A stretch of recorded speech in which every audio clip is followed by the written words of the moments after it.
کہ سب سے پہلے اسلام میں مال کمانا کوئی بری بات نہیں ہے، سمجھا؟ مال کو جمع کرنا بھی کوئی بری بات نہیں، مال کو خرچ کرنا اسی جگہ کوئی بری بات نہیں، مال کو وہاں خرچ نہ کرنا اور جمع کر کے رکھنا جہاں اسلام نے حکم دیا وہ بری بات ہے، جیسے زکوٰۃ کا دینا، جیسے صدقات کا دینا، ٹھیک؟ جیسا کہ کسی نے عبداللہ بن عباس رضی اللہ عنہ سے سوال کیا کنز کسے کہتے ہیں؟ کیا یہ وہ مال ہے جو ہم جمع کرتے؟ تو کہا نہیں، یہ وہ مال جس پہ زکوٰۃ نہیں دی جاتی، حقداروں کو حق نہیں دیا جاتا، وہ کنز ہے جو سجدہ بن کے آئیں گے نا کنزو کا نہ مالو کہہ کے ڈسیں گا، یہ وہ ہے جو پیسے کی زکوٰۃ اور صدقات نہ دی جاتی جس کا حق ہے وہ بنتا ہے عذاب کی وجہ۔ تو اسلام میں مال کمانا برا نہیں ہے۔ اب آپ کا سوال تھا کیا ضروریات کو ہم ڈیفائن کریں، ہے نا، تاکہ پھر اس کے بعد ہم اللہ کی راہ میں خرچ کرنے والے بنیں۔ تو ہم کو صحابہ کی زندگی کو دیکھنا پڑے گا۔ صحابہ نے بہت کمایا لیکن وہ بہت خرچ کرنے والے تھے، اپنی زندگی کو منیمم لیول پر رکھتے تھے۔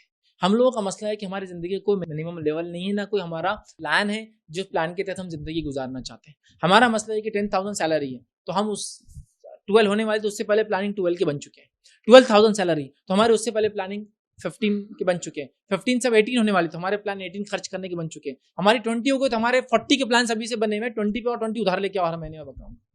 تو ہم نے اپنے آپ کو لمٹ ڈیفائن نہیں کی۔ اب ایک انسان کا لائف سٹینڈرڈ کیا ہو یہ بتا دیتا ہوں۔ نبی اکرم صلی اللہ علیہ وسلم نے فرمایا جس انسان کو ایک روز کا کھانا اس کے پاس ہو، رہنے کے لیے اس کو گھر ہو، اور جب اس نیند سے اٹھے تو شانتی والا ماحول ہو، کھانے کو ہو، امن والا ماحول ہو، رہنے کو اس کو گھر ہو، تو اس دن اس کو سب سے بڑی نعمت اللہ تعالیٰ نے دی تھی۔ ایک روایت میں ہم نے فرمایا ایک انسان کے پاس اگر کھانے کو ہو، پہننے کو ہو اور رہنے کو گھر ہو تو اس کو اللہ نے نعمت دے دی۔ تو مطلب روٹی کپڑا مکان بیسک ضرورت ہے، روٹی کپڑا مکان اگر آپ کا بیسک پورا ہو جا رہا ہے تو آپ کے لیے، لیکن اب مسئلہ یہ روٹی کپڑا مکان کا اسٹینڈرڈ کیا ہوگا؟ میرے کو تو مکان ابھی 3 کا ہے تو RCC کا بنانا، RCC کا تو ڈبل RCC کا بنانا، ڈبل RCC کو ٹرپل RCC کا بنانا، ٹرپل RCC کو تو AC کرنا ہے، تو میری تو لمٹ سیٹ ہی نہیں ہو رہی۔ غریب بھائی غریب رشتہ دار سب برباد ہوتے جا رہے ہیں، میری لمٹ ختم ہی نہیں ہو رہی۔ میں مر گیا، میرے گھر والے میرے بچے بھی وہی AC سے سینٹرل AC سے فٹ کرنا ہے، سینٹرل AC سے نکل کے کچھ تو بھی نیا آ گیا، سب وہی چل رہا۔ تو اب یہ کیا ہو؟ تو اب آپ کو مجھے ڈیفائن کرنا پڑے گا، لمٹس سیٹ کرنا پڑیں گی کہ میرے مال میں سے اتنا میں خرچ کروں گا کھانے پینے اور ضروریات پر، باقی اللہ کے راہ میں صدقہ ہے۔ جیسا میں نے ڈیفائن کر دیا اتنے کا بل، اتنے کی گاڑی، اتنے کا AC، اتنے کا پیٹرول، اتنا صدقہ ختم۔ یہ پارٹ کیوں نہیں ہمارے پورے ایکسپنسز کا، جس کی وجہ سے کبھی بھی وہاں تک باری آتی نہیں، بچا تو دیں گے تو بچ رہے نہیں، پلان ہی نہیں ہے نا۔ آپ اگر پلان کر لو 10,000 سیلری، 10,000 میں سے 250 تو دینا ہی میں نے کسی بھی حال میں، چاہے دنیا ادھر کی ادھر ہو جائے، تو اب وہ بھی ایکسپنس کا پارٹ ہو گیا، آپ کے خرچے اللہ کی راہ ہو گیا، وہ تو ہے نہیں 10 کے 12 میں دیکھیں گے، 12 ہوگا تو 13 کے خرچے تو پہلے سے تھے آپ کے، 15 ہو گئی تو 50 کے خرچے آپ نے بنا کے رکھے تھے۔ تو کیا معیار ہو؟ تو میرا اس پہ ایک لیکچر ہے کہ ہمارے زندگی جینے کا کیا معیار ہو۔ اس میں نے کھانے کا معیار لیا، پینے کا معیار لیا، کپڑوں کا معیار لیا، گھر کا معیار لیا، اور نبی اکرم صلی اللہ علیہ وسلم گھر اور صحابہ کے گھر اور ان کی مثالیں دی کہ یہ سٹینڈرڈ میرا معیار ہوگا خرچ کرنے کا، اتنے پہ میں رہوں گا۔ اب آپ کو ڈیفائن کرنا آپ کا معیار، سمجھ بتایا نا، 10,000 ہے تو آپ سب کچھ ڈیفائن کر رہے کس کا کیا ہے، صدقہ کیوں نہیں اس کے بیچ میں آیا ہوا؟ تو آپ نے سمجھا یہ پارٹ ہی نہیں ہے میرا، پرابلم یہاں ہے۔ اگر 10 میں آپ خرچ کرنے والے ہوں گے نا تو انشاءاللہ آپ 10 لاکھ بھی کمائیں گے تو آپ خرچ کرنے والے ہوں، کیوں؟ تو آپ کو عادت تھی وہاں سے خرچ کرنے کی بیسکس۔ دوسری بات، خرچ کرنے کے لیے آپ کو مالدار ہونا نہیں پڑتا، یہ بات میری لکھ لو، خرچ کرنے کے لیے آپ کو امیر ہونا نہیں پڑتا۔ کیا ہونا پڑتا معلوم آپ کو؟ صرف امیر دل، غنا، نبی اکرم صلی اللہ علیہ وسلم غنا مالداری، غنا نفس دل کی مالداری ہے، دل سے مالدار بنو معاملہ ختم۔ صحابہ دل سے مالدار تھے، کبھی کبھار مالی کمزور تھے، اور کبھی کبھار مال بھی اتنا تھا اور دل سے بھی اتنے مالدار تھے کہ بس اس کی کوئی لمٹ نہیں ہے۔ تو ہم کو اپنے آپ کو سیٹ کرنا پڑے گا، ورنہ آپ یہ سمجھ لیجئے مرنے تک وہ صدقے کرنے کی باری کبھی نہیں آئیں گی۔ صرف صدقہ کب کریں گے؟ جبکہ ہونے سے پہلے کرنا چاہیے تو بعد میں خرچ کرتے ہیں۔ کیسے صدقہ کرتے ہیں؟ ہاں بس عام صدقہ کیا ہے؟ بچے کا ایکسیڈنٹ ہو گیا صدقہ کرو، ارے پہلے کرنا پڑتا نہیں ہونا، بلکہ رول یہ اللہ کے رسول فرماتے صدقہ کیا کرو، یہ اللہ کے غضب کو ٹالتا ہے۔ یہاں تو ہو گیا نا، تو ہم لوگ تب خرچ کرتے ہیں جب سمجھے نا، نہیں وہ بولے جھاڑ کو ہے نا پھل لگ گئے تو اس کو پرندے آتے تو اس کی حفاظت کرنا، اب پرندے کھا کے چلے گئے، جھاڑ ختم ہو گیا، اب اگلے بار میں کروں گا حفاظت، پہلے دینا ہے، سمجھا؟ تو ہم لوگ کیا کریں، اپنے ایکسپنس کا ایک پارٹ طے کر لیں یہ تو صدقے کا حصہ ہے. زکوٰۃ اگر آپ پہ فرض نہیں بھی ہے تو صدقے کا حصہ ہے. یہ صدقہ. اچھا زکوٰۃ بھی فرض ہے آپ پر, زکوٰۃ بھی دیجیے, صدقہ بھی دیجیے. زکوٰۃ اللہ کا طے کردہ حق ہے جو اس نے اپنے بندوں کے لیے رکھا. صدقات یا آپ اپنی طرف سے نفل حق ادا کرتے ہیں جس سے رب العزت بہت خوش ہوتا ہے. تو اب ہم کیا کریں گے؟ فار ایگزامپل 10,000 ہے, زکوٰۃ تو نکلتی نہیں, تو میں 250 کا صدقہ تو باندھ لوں گا, عادت.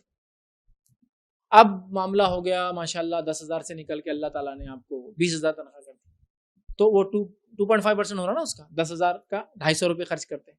میں ایک مثال دیا 250, آپ 500 بھی کر سکتے ہیں, لیکن 250 ایک منیمم ہے اور زکوٰۃ کا لیول ہے, بلکہ میں نے ایگزامپل دیا.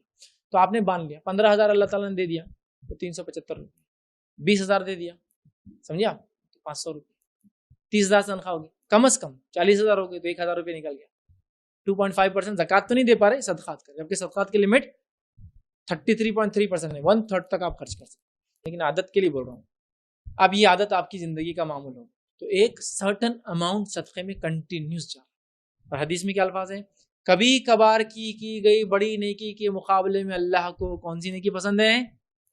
چھوٹی ہو لیکن کنٹینیوسلی ہو, چھوٹی ہو لیکن کنٹینیوسلی. آپ کو معلوم ایک دن بہت بارش ہوئی اور باڑھ آ گئی اور وہ گزر گئی ایک پتھر پہ سے. پتھر کو کچھ ہوتا؟ کچھ نہیں بگاڑتی پتھر کا, لیکن پانی کا خطرہ ٹپکتے رہتا پتھر پہ, ٹپ ٹپ. سال, 2 سال, 3 سال, 4 سال میں مضبوط سے مضبوط پتھر کو کریک کر دیتا ہوں, چونکہ کنٹینیوس ٹپک رہا ہے. معلوم یہ چھوٹے چیز کی طاقت ہے.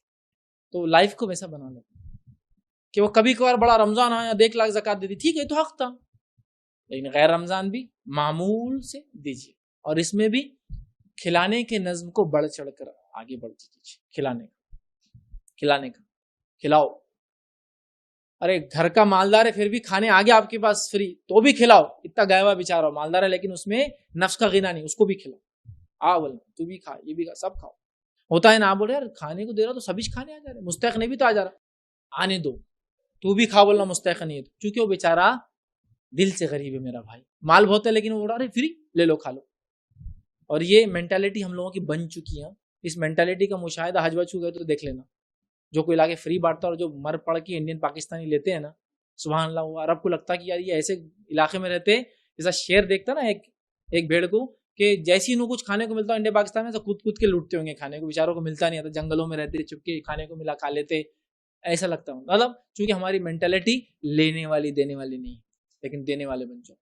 کھلاؤ, کھانے کا نظم کرو, ننگوں کو کپڑا پہناؤ, کوئی دکھا کپڑوں کا نظم کرو, کھلانے کا نظم کرو, یتیم ہے کفالت کرو, یہ بہت امپورٹنٹ چیزیں بتا رہا. اور بیوہ ہے اس کی شادی یا اس کو کفالت کا نظم کرو, یہ بیسک ہے. اس کے بعد اب جو کرنا ہے کرو, پانی پلانے کا نظم کرو, اور کیا کرتے شربت پلاؤ, جو کرنا ہے اس کے اوپر ہے, لیکن بیسک کرو. کھلاؤ کہ تو بھوک کے بعد موت ہے. یتیم کی مدد کرو چونکہ یتیم سب سے کمزور فرد ہے. بیوہ عورت ہی کرو چونکہ وہ بھی سب سے کمزور عورت ہے, ٹھیک ہے. اور کپڑے پہنو چونکہ ننگا رہنا اسلام میں درست نہیں ہے, اور سردی گرمی کا اثر انسان پہ ہوتا ہے, بہت ساری بیماریاں, یہ انتظام کرو بیسک, ٹھیک ہے. اب یہ بھی ماشاءاللہ آپ لوگ مل کے اپنے محلے میں کریں, نیکسٹ سیٹ اپ ڈالو, لوگوں کی بیماریوں کی حل نکالو. یہ بہت اہم مدد ہے لوگوں کی. بیمار ہو جاتے لوگ, صحیح گائیڈنس نہیں ملتا. آج لوگوں کو صحیح میڈیسن نہیں چاہیے, صحیح گائیڈنس چاہیے, لوگ لوٹتے ہیں. تو ایسے ادارے ڈالو جہاں آپ کے ڈاکٹرز گائیڈنس کرے فری, مالدار و غریب سب فائدہ اٹھاؤ بولنا اس کا, تو دینے والا ہاتھ بن جائیں گے نا. میں آپ کو بتا رہا ہوں, بہت بڑی بات نہیں کر رہا ہوں. ایک آدمی جو منیمم 1 یا 1.5 لاکھ سالانہ زکوٰۃ نکالتا ہے, اور اس کے علاوہ وہ صدقات نکالنے کا معمول کر لے کہ بھائی 10 سے 15 ہزار مہینے کو صدقہ نکالوں, چونکہ اتنی جب زکوٰۃ ہے تو اس کا اچھا خاصا اس کے فنڈس ہے, 10 سے 15 ہزار میں دوں گا. یہ سب اماؤنٹ کو ملانا تو ایک بہت اچھا ایک کھانے کا سسٹم روز 100-200 لوگوں کا کر سکتا ہے. آپ نے کر دیا, یہ بھائی کے پاس بھی انہوں نے بھی کر دیا, 4-5 محلے کے لوگ مل گئے نا, تو محلے میں ایک سیٹ اپ بن گیا کہ یہاں کوئی بھی آئے تو کھانا کھا کے جائے. ہو گیا, سیٹ اپ ہو گیا. کرو کچھ نہ کچھ. تو صدقات کے لیے ہمیں کیا کرنا ہے؟ سب سے پہلے ہمارا کوئی تھریش ہولڈ, وہ لمٹ تو سیٹ کبھی نہیں ہونے والی زندگی میں. ہم طے کر لیں کہ اب نکالیں گے اپنے مال میں سے اتنا, اور یہ حق ہے, پارٹ ہے. ورنہ یہ 1 لاکھ بھی کماؤں گے نا, میں دعوے سے بول رہا ہوں, آپ کبھی خرچ نہیں پائیں گے, چونکہ عادت نہیں رہیں گے. آپ 1 لاکھ بھی نہیں پوریں گے, آپ کو 1.5 لاکھ کرنا ہے, 1.5 لاکھ ہو گیا نہیں, بچے بڑھ گئے تو یہ کرنا ہے. اب 2 لاکھ کما رہا نہیں, بچوں کا MBBS کرا تھا تو 2 کروڑ جمع کرنا ہے. بولے وہ MD کی فیس بہت بڑھ رہی ہے نا, بولے کروڑوں میں, تو ابھی سے جمع کر رہے ہیں. ابھی کے لوگوں کو مطلب ابھی ایک آدمی بھوکا ہے تو اس کو کیا بول رہا ہے, نہیں میں ابھی اناج لگا رہا, کھانا آئے گا نا جب تک کھلاؤں گا, ابھی تو مروی کا چلتا, تیری نسلیں انشاءاللہ میرے پاس پلیں گی, ابھی اس کو ضرورت ہے. تمہارے بچے بعد میں پڑھنے والے, ابھی اس کو. تو وہ سوچ ہم کو پہلے کریٹ کرنا ہے. صدقات کے بارے میں سوچ کو بدلنا ہے. صدقہ بولے تو ہم بس کیا مانتے, پرانے گلاس دے دو, پرانے چمچے دے دو, پرانے جوتے دے دو, پرانے کپڑے دے دو. اب وہ سوچ کو چینج کر کے صدقات مطلب یہ کہ میں نے ایک کپڑا لیا, ایک اور کپڑا لیا, یہ صدقہ کرنا, یہ صدقہ ہے. میں نے ایک یہ لیا, میں ایک اور لوں گا, یہ صدقہ ہے. میں نے ایک برگر کھایا, میں ایک برگر کسی کو تحفہ دوں, یہ میرا صدقہ ہے. میرا بچا ہوا اس کا بھی اجر ملے گا انشاءاللہ, پھینکنا نہیں ہے, وہ بھی اس کا بھی اجر ملے گا, لیکن وہ جو آپ دیں گے نا لیکن نیا, وہ اصل صدقہ ہے, اصل صدقہ ہے. ہاں بس کیا ہے اصل صدقہ؟ بچ گیا تو صدقہ کر دو. چپل چوری ہوگی مسجد سے تو کیا ہوئی؟ صدقہ ہوئی. ایسا کہ صدقہ ہوتی جس کا انٹینشن نہیں تھا, اعمال کا دار و مدار نیت پہ, آپ کی نیت تھی واپس چپل پہنوں, تو صدقہ کہاں سے ہوئی وہ؟ ہاں میں یہ بولوں گا, میرے کسی ضرورت مند بھائی کو ضرورت تھی, اس نے لے گیا, اچھی بات ہے. میرا معاملہ کیا رہتا, چپل گئی تو اب چوائس کر لو کون سی لینا ہے, تو میری گئی تو میں ایک نہیں لے لیتا, یہ ہمارا معاملہ ہے. لیکن میں کیا سوچوں گا, لعنت نہیں کروں گا, ملامت نہیں کروں گا, میں بولوں گا میرے کسی بھائی کو ضرورت ہوگی تو لے گیا. دوسرا, میرے کسی بھائی نے غلطی سے لے گیا, کوئی بات نہیں, میں وہ کر لوں گا, کیا ہوتا اس سے. یہ سوچ انشاءاللہ ڈیولپ کریں, ٹھیک ہے. تو صدقات کے بارے میں سوچ بدلیں, صدقات دینے کی عادت ڈالیں. صدقات کے لیے اپنے انکم میں سے آج ہی طے کر لے, وہ کب کتنے تھریشولڈ نہیں کہ 10,000 20,000, جو ابھی کماتے اس میں سے کم از کم 2.5, حالانکہ زکوٰۃ کی ریشیو, لیکن میں بول رہا ہوں چونکہ کم ہے, اللہ نے جب سیٹ کی تو ہم بھی سیٹ کر لیں گے, صدقے میں دوں گا, حالانکہ صدقے کی لمٹ اس سے بہت زیادہ ہے. تو انشاءاللہ اس کرنا شروع کر دے, ایک بار سسٹم بن جائے گا, پارٹ آف آپ کی انکم ایکسپینس میں ایڈ رہیں گا صدقہ, تو انشاءاللہ پھر آپ کو عادت ہو جائیں گی. صدقات کی برکت سے اپنی زندگی میں برکت محسوس کریں گے, صدقات کی برکت سے اپنے اطراف میں برکت محسوس کریں گے, صدقات کی برکت سے اپنی اولاد میں برکت محسوس کریں گے, صدقات کی برکت سے آپ بیماریوں سے حفاظت میں اپنے اللہ کی مدد محسوس کریں گے, صدقات کی برکت سے نہ جانے کتنے فائدے آپ کو ملیں گے جو آپ سوچ بھی نہیں سکتے. تو آج سے انشاءاللہ شروع کرنا ہے. زکوٰۃ تو ہے ہی, زکوٰۃ نہ دینے کے بہت نقصانات ہوتے ہیں اور صدقات دینے کے بڑے فائدے ہوتے ہیں. زکوٰۃ دینے کا تو فرض ہے, اس کا اجر تو ملے گا, لیکن کیا ملیں گا ابھی حدیث میں بہت زیادہ ڈیفائن نہیں. نہ دینے کے عذابات پورے آ گئے, بارش نہیں ہوتی, زکوٰۃ نہ دے تو اس شہر کے اوپر ایسا, زکوٰۃ نہ دینے والے کو انجام ہوں گا, اس کے جانور بڑے بڑے ہو کے آئیں گے, پیٹ پہ سے گزریں گے, بہت سارے عذابات, لیکن فائدے آخرت میں ملیں گے. صدقہ دینے کے بڑے فائدے آئے, کیونکہ نفل ہے, نہ دینے کے نقصانات نہیں. صدقات دینے کا ہم معمول کریں, زکوٰۃ تو ہم دیتے ہی ہیں. انشاءاللہ عزیز ایک الگ دنیا بن جائیں گی, اور اپنے ایکسپنس میں ایڈ کر لے صدقوں کو, تاکہ آپ کے ایکسپنس سے نکل جائے.